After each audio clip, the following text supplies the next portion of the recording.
പിതാവിൻ്റെയും പുത്രൻ്റെയും പരിശുദ്ധാത്മാവിൻ്റെയും നാമത്തിൽ ആമേൻ. പ്രിയ സഹോദരങ്ങളെ, ആഗമനകാലത്തിലെ ഒന്നാമത്തെ ഞായറാഴ്ചയിലാണ് ക്രിസ്തുവിൻ്റെ വരവിനായിട്ട് ഒരുങ്ങുന്ന സമയം. ദൈവത്തിൻ്റെ കൃപയും അനുഗ്രഹവും മനുഷ്യരോട് കൂടെയായിരിക്കുവാൻ, എമ്മാനുവേൽ പൂജാതനാകുവാൻ കാത്തിരിക്കുന്നു. ആകാശമേ മഞ്ഞ് പൊഴിക്കുക, മേഘങ്ങളെ രക്ഷകനെ അങ്കുരിപ്പിക്കുക എന്ന നൂറ്റാണ്ടുകളായിട്ടുള്ള ഋഷീവരന്മാരുടെ പ്രാർത്ഥനകൾക്ക് സഫലമാകുവാൻ ഒരുക്കത്തിനായി സഭ ഒരുങ്ങുകയാണ്. ക്രിസ്തുവിൻ്റെ വരവിനായിട്ട് ഒരുങ്ങുന്നതിനെക്കുറിച്ച് ഇന്ന് നമ്മെ ഓർമ്മിപ്പിക്കും. ജെറമ്യാസ് പ്രവാചകൻ്റെ പുസ്തകത്തിൽ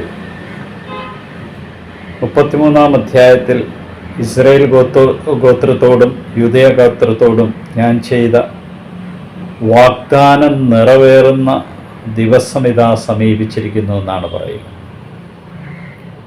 ആ നാളുകളിൽ ദാവീദിൻ്റെ ഭവനത്തിൽ നീതിമാനായ ഒരു മുളയെ ഞാൻ കിളിർപ്പിക്കും. ഇസ്രായേൽ ജനത ദുഃഖത്തിൻ്റെയും അടിമത്തത്തിൻ്റെയും ഭാരങ്ങൾ വഹിച്ചുകൊണ്ടിരിക്കുന്ന സമയത്ത് ഒരു പുതിയ അനുഭവത്തിലേക്ക് പ്രതീക്ഷയുടെ മുകുളങ്ങൾ കുളിർത്തിക്കൊണ്ട് പറയുകയാണ്, യൂദയ രക്ഷപ്പെടുകയും ജെറുസലേം ഭദ്രമാവുകയും ചെയ്യും. നമ്മുടെ നീതികർത്താവ് എന്ന് വിളിക്കപ്പെടുന്ന ദിവസം കടന്നു വരുന്നുവെന്ന് ജെറമ്യാസ് പ്രവാചകൻ ഓർമ്മിക്കും.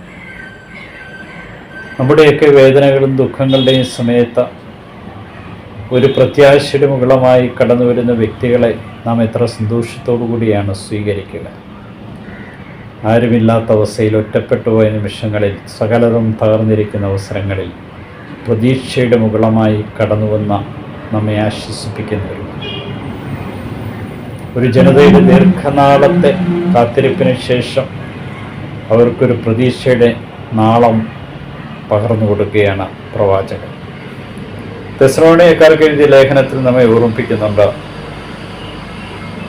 എല്ലാവരോടും സ്നേഹത്തിൽ ജീവിക്കുവാനും നിഷ്കളങ്കതയോടുകൂടി പെരുമാറുവാനും പിതാവായ ദൈവത്തിനും വിശുദ്ധിയിൽ നമ്മുടെ ജീവിതത്തെ ഉറപ്പിക്കുവാനുമുള്ള ഒരു വിളി നമുക്ക് നൽകുകയാണ് പൗലോസ് അപ്പോസ്തലൻ. കർത്താവിൻ്റെ സന്നിധിയിലേക്ക് നമ്മുടെ മനസ്സും ഹൃദയവും ഉയർത്തുവാനായി സങ്കീർത്തകൻ പറയും. പലപ്പോഴും നമ്മുടെയൊക്കെ മനസ്സും ഹൃദയമൊക്കെ മരവിച്ചു പോകുമ്പോൾ, പ്രാർത്ഥിക്കാൻ കഴിയാത്ത സാഹചര്യങ്ങളിൽ, കണ്ണുകൾ മുഴുവനും മന്ദീഭവിച്ചു പോയ അവസരത്തിൽ, ജീവിതഭാരങ്ങൾ നമ്മളെ തളർത്തുമ്പോൾ, ഒരു രക്ഷയുടെ മുകളമായി കടന്നു വരുന്ന രക്ഷകനെ സ്വീകരിക്കുവാൻ നമ്മുടെ മനസ്സും ഹൃദയം ഉയർത്തണമെന്ന് നമ്മെ ഓർമ്മിപ്പിക്കും. ഇന്നത്തെ സുവിശേഷത്തിൽ പറയുന്നുണ്ട്, സൂര്യനിലും ചന്ദ്രനിലും നക്ഷത്രങ്ങളിലും അടയാളങ്ങൾ പ്രത്യക്ഷപ്പെടും, കടലിൻ്റെ തിരമാലകളുടെ ഇരമ്പൽ ജനതകളിൽ സംഭ്രമമുളവാക്കും, സംഭവിക്കാൻ പോകുന്നതിനെ ഓർത്തുള്ള ഭയമാകുന്നതും കൊണ്ട് ഉപവാസികൾ അസ്വസ്ഥപ്പെടുന്ന ഒരു സമയത്തെക്കുറിച്ച് ഓർമ്മിപ്പിക്കുകയാണ് ലൂക്കാസ് സുവിശേഷം. ലൂക്കാസ് സുവിശേഷകൻ്റെ സുവിശേഷങ്ങളാണ് ഈ ആഗമനകാലത്ത് കൂടുതലായി ഈ 4-5 ആഴ്ചകളിലായിട്ട് നമ്മൾ വായിക്കും. രക്ഷകൻ്റെ വരവിനെ സൂചിപ്പിച്ചുകൊണ്ട് പ്രകൃതിയിലുണ്ടാകുന്ന മാറ്റങ്ങൾ, രക്ഷകൻ കടന്നു വരുമ്പോഴുണ്ടാകുന്ന പ്രകൃതി മാറ്റങ്ങളും ജനതകൾക്കുണ്ടാകുവാൻ പോകുന്ന പ്രത്യാശയുടെ നിറവിനെക്കുറിച്ചും ഓർമ്മിപ്പിക്കും. ആരാധനാക്രമത്തിലെ ആദ്യത്തെ ആഴ്ച ഇന്ന് രക്ഷകനും നാഥനുമായ ക്രിസ്തുവിൻ്റെ വരവിനായി ഒരുങ്ങി നമ്മൾ ഓരോരുത്തരും ആ രക്ഷകനെ സ്വീകരിക്കാൻ ജാഗ്രതയോടും പ്രാർത്ഥനകളോടും ഒരുങ്ങണമെന്ന് ഓർമ്മിപ്പിക്കുന്നു. ആഗതമാകുന്ന ആകുലതകളുടെ ദിനരാത്രങ്ങളിൽ നിന്ന് ഓടിയകലുവാനല്ല, മറിച്ച് കർത്താവിൻ്റെ വചനത്തിലും പ്രാർത്ഥനയിലും ശക്തി കണ്ടെത്തിക്കൊണ്ട് ജാഗരൂകതയോടുകൂടി നമ്മുടെ ജീവിതത്തെ മുന്നോട്ട് കൊണ്ടുപോകാൻ, ചുറ്റുപാടുകൾക്കനുസരിച്ച് നമ്മൾ മുന്നോട്ട് പോകാനല്ല, കാര്യങ്ങളിൽ അസാധാരണത്വം നിലനിർത്തിക്കൊണ്ട് നമ്മൾ ഓരോരുത്തരും വ്യത്യസ്തരാണ്.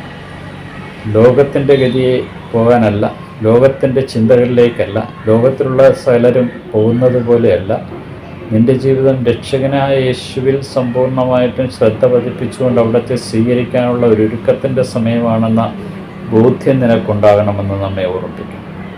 അതുകൊണ്ട് കാലഘട്ടത്തിൻ്റെ സൂചനകൾ മനസ്സിലാക്കി ഏത് നിമിഷവും അവിടുത്തെ എതിരേൽക്കുവാനായിട്ടുള്ള ഒരു ഒരുക്കം നമുക്ക് ആവശ്യം. ആദ്യത്തെ ആഴ്ചയിൽ ഇത് തന്നെയാണ് നമ്മെ ഓർമ്മിപ്പിക്കും, ഒരു ഒരുക്കം. എവിടെയെങ്കിലും വിശിഷ്ടമായൊരു സ്ഥലത്തേക്ക് പോകാനും വിശിഷ്ടമായ ഒരു സംഭവം നമ്മുടെ കുടുംബത്തിൽ അരങ്ങേറുവാൻ നമ്മൾ ഇറങ്ങുന്നതിന് വേണ്ടി നാം എത്രമാത്രം ഒരുങ്ങാറുണ്ട്. ഒരു കല്യാണം, ഒരു ജ്ഞാനസ്നാനം, ഒരു ആദ്യ കുർബാന, എത്രമാത്രം ഒരുക്കങ്ങളാണ്. എത്ര പേരെയാണ് നമ്മൾ വിളിച്ചറിയിക്കുന്നത്. എന്തെല്ലാം കാര്യങ്ങളാണ് അവർ വരുമ്പോൾ നമ്മൾ ഒരുക്കുന്നത്. ഓരോ കാര്യങ്ങളും ശ്രദ്ധയോടുകൂടിയാണ് നമ്മൾ ചെയ്യുന്നത്. അതുപോലെ അത്രത്തോളം ശ്രദ്ധയോടുകൂടി രക്ഷകനെ സ്വീകരിക്കാൻ നാം ഒരുങ്ങണം. മനസ്സും ഹൃദയവും ദൈവത്തെങ്കിലേക്ക് ഉയർത്തി, സങ്കീർത്തകൻ പറയുന്നത്, ഉയർത്തിക്കൊണ്ട് അവിടത്തെ പ്രതീക്ഷിച്ചുകൊണ്ട് അവിടത്തെ സ്വീകരിക്കുവാനുള്ള ഒരുക്കത്തിൻ്റെ ദിവസങ്ങളായി മാറട്ടെ എന്ന് പ്രാർത്ഥിക്കുകയും ആശംസിക്കുകയും ചെയ്തു.